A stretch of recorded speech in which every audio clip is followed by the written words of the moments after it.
രണ്ടാം LDF സർക്കാരിലും മുഖ്യമന്ത്രി പിണറായി വിജയന്റെ കനിവ് കൊണ്ട് മാത്രം മന്ത്രിയായ വ്യക്തിയാണ് AK ശശീന്ദ്രൻ.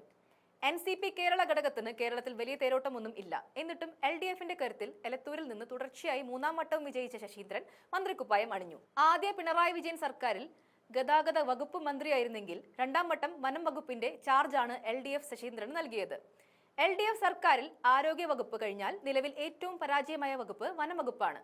കേരള ചരിത്രത്തിൽ തന്നെ വന്യജീവി ആക്രമണം ഇത്രയും രൂക്ഷമായ കാലഘട്ടം ഉണ്ടായിട്ടില്ല.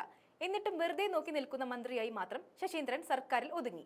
നോക്കുകുത്തി മന്ത്രി എന്ന് രഹസ്യമായി LDF നേതാക്കന്മാർ ശശീന്ദ്രന് ചാർത്തി നൽകിയത് കേരളം കണ്ടു. എന്തായാലും ഇനി 8 മാസം കൂടി സഹിച്ചാൽ മതിയല്ലോ എന്ന് ഇടതുപക്ഷം അടക്കം പറയുന്നുണ്ട്.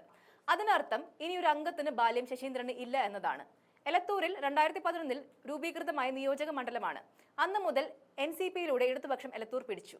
ശശീന്ദ്രനെ മാറ്റി നിർത്തി പകരം മറ്റൊരു NCP നേതാവിനെ എന്തായാലും അവിടെ മത്സരിപ്പിക്കാൻ CPM താൽപര്യം കാണിക്കുന്നില്ല. മണ്ഡലം ഏറ്റെടുത്ത് CPM സ്ഥാനാർത്ഥിയെ തന്നെ പാർട്ടി ചിഹ്നത്തിൽ മത്സരിപ്പിക്കാനാണ് CPM ലക്ഷ്യം വെക്കുന്നത്. എന്നാൽ ഈ ഡീൽ NCP അംഗീകരിക്കുമോ എന്നാണ് കണ്ടറിയേണ്ടത്. നേരത്തെ മന്ത്രിയാകണമെന്ന് ആവശ്യപ്പെട്ട് തോമസ് കെ തോമസ് പലകുറി പിണറായി വിജയനെ കണ്ടതാണ്.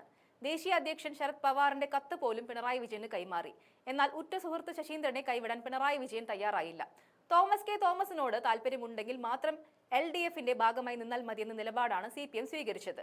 ഇതിനു പുറമെ എലത്തൂർ സീറ്റ് കൂടി ഏറ്റെടുത്താൽ അത് NCP കേരള ഘടകം എങ്ങനെ സ്വീകരിക്കുമെന്ന് കണ്ടറിയേണ്ട കാര്യമാണ്. എന്നാൽ PC ചാക്കോ കൂടി രാജിവെച്ച് പോയതോടെ NCP നാദനില്ല കളരിയായി മാറിയിട്ടുണ്ട്. അതുകൊണ്ട് CPM അവഗണിച്ചാലും ചോദിക്കാനും പറയാനും അവിടെ ആരുമില്ലാത്ത അവസ്ഥയിലാണ് കാര്യങ്ങൾ പോകുന്നത്.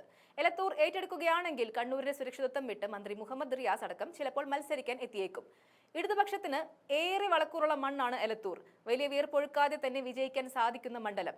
മറ്റ് മണ്ഡലങ്ങളിൽ നേതാക്കന്മാർ സുരക്ഷിതരാണോ എന്ന ചോദ്യം ബാക്കിയാകുമ്പോൾ പലരും എലത്തൂരിലേക്ക് കണ്ണുവെക്കുന്നുണ്ട്. പല മണ്ഡലങ്ങളിലും പലകുറി തോറ്റ ഇടതുപക്ഷത്തിന്റെ ജനനായകരും എലത്തൂരിലേക്ക് വണ്ടി കയറാൻ തയ്യാറായി കാത്തിരിക്കുകയാണ്.